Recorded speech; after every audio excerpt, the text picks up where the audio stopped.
네, 여러분 반갑습니다. 2023년 가을학기 베스트 성경대학 성경 읽는 태도가 인생 고도를 결정한다. 마지막 시간입니다. 자, 7번째 인생 고도를 결정하는 성경 읽는 태도.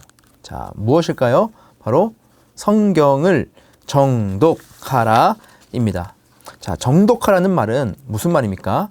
성경을 읽을 때 건성건성 읽거나 대충대충 읽지 말고 자세하게 뜻을 새겨가면서 살펴가면서 성경을 읽어라 라는 말이죠. 우리가 성경을 읽다 보면 매일 읽어야 되는 분량을 해치우기 위해서 성경을 읽을 때도 있습니다. 여러분, 그것도 너무나 훌륭합니다. 왜냐하면 성경을 읽는 것 자체가 우리에게 은혜가 될 수 있고 또 그것이 우리에게 훈련이 됩니다. 그런데 더 우리가 성경 읽는 태도를 높이기 위해서 성경을 정독하는 것, 이 성경의 메시지에 정확하게 뜻을 새겨가면서 그것을 우리의 머리에 콕콕 박아가면서 읽는 것이 더 중요하겠다. 너무나 그것이 또 필요하겠다라는 것입니다. 그래서 우리가 말씀을 읽을 때에 우리 마음에 아무것도 느껴지지 않고 깨달아지지 않고 그냥 별거 아닌 것처럼 지나간다면 다시 우리 마음을 되새겨야 됩니다. 우리 마음아 깨어나라 깨어나라. 성령님 도와주시옵소서. 내가 이 말씀을 통해서 하나님의 말씀을 깨치게 하옵소서. 이렇게 우리가 우리의 마음을 깨우면서 기도하는 마음으로 우리가 성경을 읽어야지 이 성경의 말씀이 살아나게 되는 것이죠. 개혁주의 성경 해석의 원리를 따라서 우리가 읽을 필요가 있습니다. 성경을 정독하기 위해서는 평신도들에게는 어려운 일일 수도 있지만 성경을 해석하는 여러 가지 도구를 우리가 활용해서 성경을 정독하는 것, 성경의 메시지를 더 깊이 있는 메시지를 끌어내어서 읽을 수 있도록 하는 이 개혁주의 성경 해석 원리를 아는 것도 참 중요하겠다 싶습니다. 저희 교회에서는 그래도 저희가 3년에 모든 성경을 다 돌죠. 베스트 성경대학, 모세오경, 역사서 시리즈, 시가서 시리즈, 선지서 시리즈 이렇게 하면 3년에 모든 성경을 다 돕니다. 그래서 그 강의들을 들으시면 대충 어느 흐름 속에서 이 말씀을 읽어야 되는지 우리가 깨달을 수 있고 또 여러 가지 많은 프로그램이 있기 때문에 여러분 충분히 저희 교회에서 하는 프로그램에만 참여해도 이 개혁주의 성경 해석 원리에 따라서 읽을 수 있겠다 싶고 또 저희 교회 교인들은 굉장히 수준이 높기 때문에 충분히 하실 수 있을 거라는 생각이 듭니다. 자, 크게 5가지 맥을 여러분 잡으면 됩니다. 자, 첫 번째는 문맥입니다. 이 문맥이라는 것은 글의 어떤 문맥 그리고 문법 이 장르에 따라서 성경을 읽는 방법이 다른 것이죠. 시가서를 읽는데 소설을 읽는 것처럼 읽으면 당연히 안 되겠죠. 이건 상식입니다. 그죠? 그리고 우리가 성경을 한 구절만 떡 떼어서 그것만 우리가 그냥 보는 게 아니지 않습니까? 성경은 논리적 흐름에 따라서 그 저자의 어떤 의도에 따라서 성경이 쭉 쓰여 내려간 거 아닙니까? 우리가 일반적인 책을 봐도 그 저자가 어떤 의도로 이 말을 썼는지가 그 문맥 속에서 나옵니다. 그러니까 마찬가지입니다. 하나님께서 성경을 기록하게 하셨을 때에 이 성경의 저자의 성향, 성품, 사회적 배경, 그 여러 가지 것들을 다 종합적으로 활용하셔서 성경을 쓰게 하신 겁니다. 그래서 이 문맥적으로 글을 보는 눈을 우리가 키워야 한다는 것이죠. 그러기 위해서는 우리가 성경을 한 번에 쭉 읽는 것도 굉장히 필요합니다. 여름 성경 통독, 이제 또 겨울 성경 통독도 할 텐데 구약과 신약을 한 번에 쭉 보면 이러한 문맥이 쭉 눈에 들어오게 되는 것이죠. 두 번째는 사맥입니다. 이 사맥이라는 것은 이 본문의 역사적 배경을 살펴서 글을 읽어 내려가는 것입니다.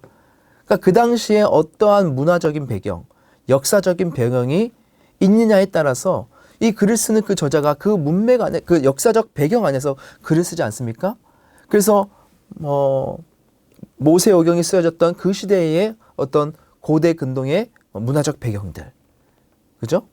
뭐 역사서라면 그 당시에 다른 나라 왕들과 어떤 이웃 나라와 간의 관계 속에서 어떤 역사적 사건이 있었는지 또 그 안에서 우리가 성경을 읽는 거, 이런 것들은 좀 배경 지식들, 또 여러 가지 책들이 참고하는 것이 좀 필요하겠죠.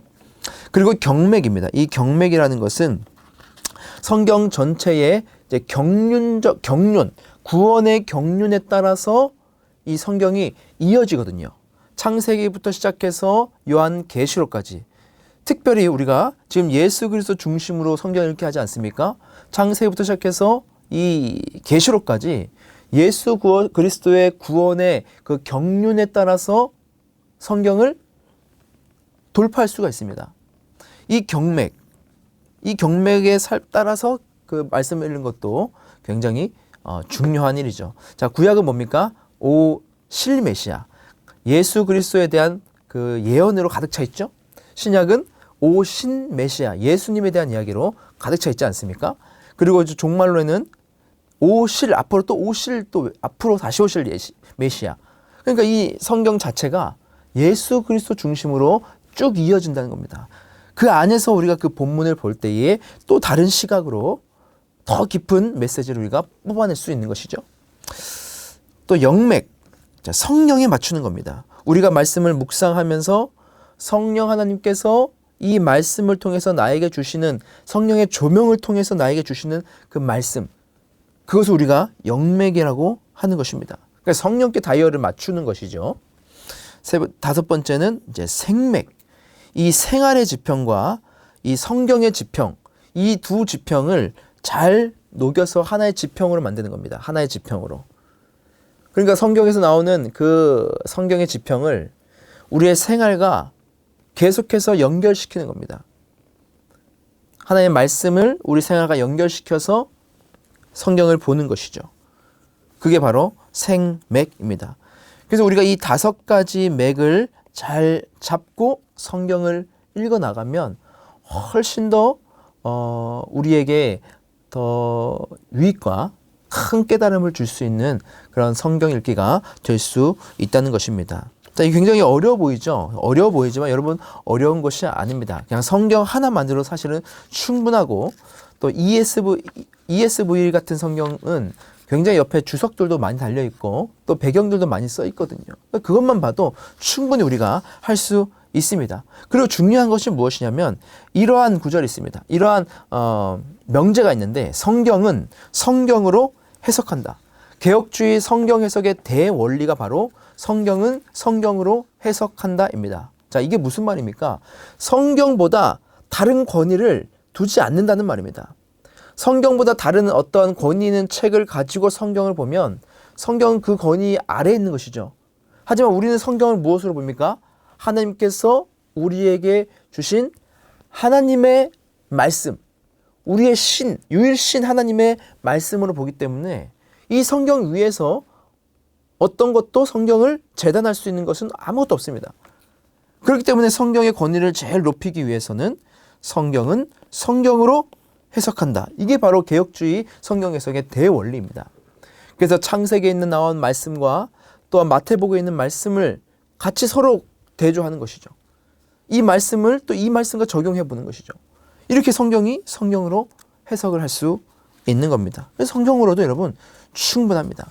그래서 성경을 쭉 읽다 보면 성경이 성경을 해석하는 놀라운 역사들이 나타나고, 또 많은 부분에 있어서 신약이 구약의 성경의 말씀을 인용해서, 또 구약이 구약의 말씀을 인용해서, 신약이 신약의 말씀을 인용해서 말씀을 풀어가는 것도 여러분 굉장히 많다는 것입니다. 자, 팀켈러는 이렇게 말합니다. 너무 많은 평신도들이 가용한 성경적 학문의 분량과 깊이에 겁을 먹는다는 느낌마저 든다. 가령 주석과 스터디 바이블들이 위대한 자원들인데 그런 것들이 우리 주변에 너무 많다. 때때로 그런 것이 우리를 마비시키는 것 같다. 그래서 단지 성경을 깊이 생각하면서 겸손하게 천천히 유심히 읽음으로써 성경의 요지를 얻을 수 있다고 생각하는 것이 좋다. 오늘날 이 시대에 가장 뛰어난 성경 강해자라고 말하는 이 팀 켈러 목사님도 너무 많은 주석들과 스터디 바이블에 연연하는 것이 아니고 성경 자체만으로도 그것을 깊이 생각하면서 묵상하면서 천천히 유심히 읽으면 그 안에서도 우리가 얻을 수 있는 것이 훨씬 더 많다는 것을 지금 강조하고 있는 것이죠. 자, 뒤에 이어서 읽을까요? 존 번연과 같은 사람들도 그저 성경을 읽음으로써 아주 좋은 신학 교육을 받았다. 철로 역정을 쓴 존 번연도 그저 성경을 읽었다는 것이죠. 그냥 성경을 읽으면서 본인이 신학 교육을 받았다는 겁니다. 성경을 너무 학문적으로 다루다 보면 성경이 선명하게 하고자 한 것을 되레 모호하게 하는 것으로 끝나버리는 것은 그리 놀라운 것이 아니다. 너무 전문적이고 너무 호기심이 많아서 잘못된 질문들을 마구 던지는 철학 박사보다 차라리 성경 이야기들을 기억하고 선악을 구분하는 창의적인 초등학교 5학년 학생과 함께 성경을 읽는 것이 더 좋겠다 싶다. 그렇게 말하고 있죠. 그러니까 너무 많은 참고 도서들, 그리고 성경을 비판하는 내용들, 성경을 재단하는 어떤 책들, 이런 것들을 계속 가져와 읽다 보면 오히려 성경의 말씀을 더 모호하게 만드는 경우가 비일비재하다는 겁니다. 그래서 오히려 이 초등학교 5학년 학생처럼 창의적으로 성경을 읽을 때에 오히려 하나님께서 그에게 놀랍게 성경을 깨닫게 하시는 역사를 보여줄 수도 있다라는 것이죠. 자, 물론 여기에 위험성도 있을 수 있습니다. 하지만 이것을 우리가 타파하기 위해서 가장 좋은 방법은 무엇이냐면 바로 예수 그리스도께 집중하는 것입니다. 무엇보다 여러분 성경을 읽으면서 예수 그리스도께 집중해 보십시오. 그러면 예수 그리스도께 집중하면서 말씀을 정독할 때에 예수 그리스도를 통해서 우리에게 이 말씀을 통해서 주시는 놀라운 메시지들을 우리가 계속해서 퍼먹을 수가 있습니다. 놀라운 정말 마르지 않는 샘처럼 우리가 예수께 집중하면 이 말씀이 예수와 접목이 되어서 우리에게 놀라운 은혜가 된다는 것입니다. 그래서 여러분 예수 그리스도에 집중해 보십시오. 요한복음 5장 39절은 이렇게 기록하고 있습니다. 너희가 성경에서 영생을 얻는 줄 생각하고 성경을 연구하거니와 이 성경이 곧 내게 대하여 증언하는 것이니라. 자, 예수님께서 이렇게 말씀하셨죠. 이 성경, 이 당시에 그 성경은 구약 성경이겠죠. 그리고 그 뒤에 나오는 신약 성경도 마찬가지입니다. 이 성경이 곧 내게 대하여, 내가 누굽니까? 예수 그리스도죠. 이 성경이 곧 예수님에 대하여 증언하는 것이다. 그러니까 성경은 예수님에 대한 책이다. 그렇게 말해도 과언이 아닙니다.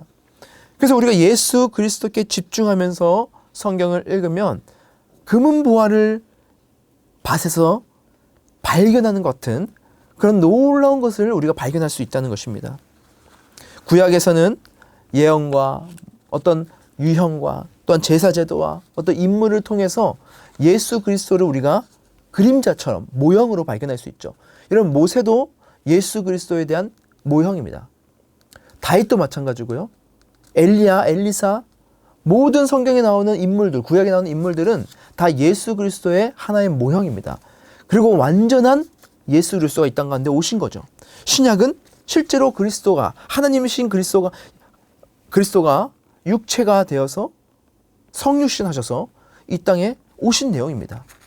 그래서 우리가 예수 그리스도에 집중하면서 예수 그리스도 중심으로 성경을 읽는다는 말이 바로 이 말인 것이죠. 그리스도는 어떤 분입니까? 그분은 예언자죠. 그리고 제사장이죠.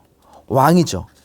성부 하나님의 모든 뜻을 다 계시하셨고 또 우리의 죄를 사해 주시는 화목 제물이 되셨고 그리고 우리를 성령의 능력으로 다스리시고 통치하시는 왕으로 이 땅 가운데 오셨습니다. 그러니까 그리스도는 바로 예언자시고 제사장이고 왕이신 것이죠. 크랍이라는 학자는 이렇게 말합니다. 하나님의 말씀을 읽을 때 항상 그리스도를 바라보라. 그러면 이것이 우리를 메시아에게로 인도하고 모호한 모든 것을 밝혀주는 열쇠가 되고 하나님 왕국의 모든 신비의 지혜와 부의 창고를 열어줄 것이다. 자, 기가 막힌 말씀이죠. 그리스도를 바라볼 때에 그분이 우리를 모든 것을 밝혀주는 열쇠가 되실 것이다. 성경에 우리가 말씀을 우리가 정독하며 읽을 때, 예수 그리스도 중심으로 정독할 때에 어떤 일이 일어난답니까? 우리의 모든 것을 밝혀주는, 이 모든 것이라는 것은 무엇입니까? 우리의 모든 상황 가운데서 이 말씀이 우리에게 어떻게 접목이 되고 적용이 되어서 우리의 인생을 풀어주는 그런 열쇠가 될 수 있는지, 그것을 말하는 것 아니겠습니까? 우리에게 지혜가 되고 또 부가 되는 이 말씀, 그것이 우리에게 이 부가 되고 지혜가 되기 위해서는 우리가 그리스도를 바라보면서 말씀을 대해야 된다. 그것이 바로 성경을 정독하는 방법이라는 것입니다. 우리 사랑하는 성도 여러분, 하나님께서는 우리에게 성경을 주실 때에 보통의 언어, 그리고 보통 수준의 사람이, 아이들이 다 이해할 수 있을 정도로 통상적인 언어로 주셨습니다. 그리고 놀라운 것은 모든 종교들이 다 자신의 그 경전을 쓸 때에 다 자기가 쓰는 그 말로 썼습니다. 그런데 예수님께서, 그 당시에 예수님은 아람어를 썼는데 신약 성경은 오히려 헬라어로 기록되어 있죠. 그죠? 그게 무슨 말입니까? 헬라어는 그 당시에 그냥 통용되는 언어였습니다. 지금으로 말하면 전 세계적으로 영어를 쓰듯이 그 당시에는 헬라어를 썼단 말이죠. 그러니까 통상적인 언어로 주셨다는 말입니다. 이 말은 무엇입니까? 하나님께서 우리에게 말씀을 주실 때에 누구나 다 이해할 수 있고 누구에게나 다 열려있는 말씀이라는 것이죠. 우리가 성경을 읽으면서 하나님, 이 말씀을 깨닫게 해주십시오. 우리가 정독하면서 마음을 열고 읽을 때에 하나님께서는 누구나 하나님의 이 말씀을 깨닫게 하시고, 그리고 더 중요한 것은 우리가 예수 그리스도 중심으로 이 말씀을 우리가 대할 때에 이 말씀을 통해서 우리에게 놀라운 깨달음을 주시는 그 하나님의 은혜를 우리 모두가 다 경험하기를 주님의 이름으로 소망합니다. 자, 지금까지 7가지 성경을 읽는 태도에 대해서 함께 나누었습니다. 첫 번째는 마음을 개방하라. 두 번째는 성경을 강구하라. 세 번째는 성경을 시금하라. 네 번째는 성경을 기도하라. 다섯 번째는 성경을 묵상하라. 여섯 번째는 성경을 실천하라. 일곱 번째는 성경을 정독하라. 여러분, 이 7가지의 성경 읽는 태도를 하나하나 다시 한 번 더 여러분 보시면서 말씀을 읽을 때에 내가 요렇게 한번 읽어봐야겠다, 또 요렇게 읽어봐야겠다, 하나하나 여러분 실천하시면서 말씀을 읽는 그 기쁨과 그 맛을 여러분 누리시고 그거에 따른 열매들도 풍성히 맺어서 정말 여러분들의 인생의 고도가 말씀을 통해서 점점 자라나기를 주님의 이름으로 축복합니다. 감사합니다.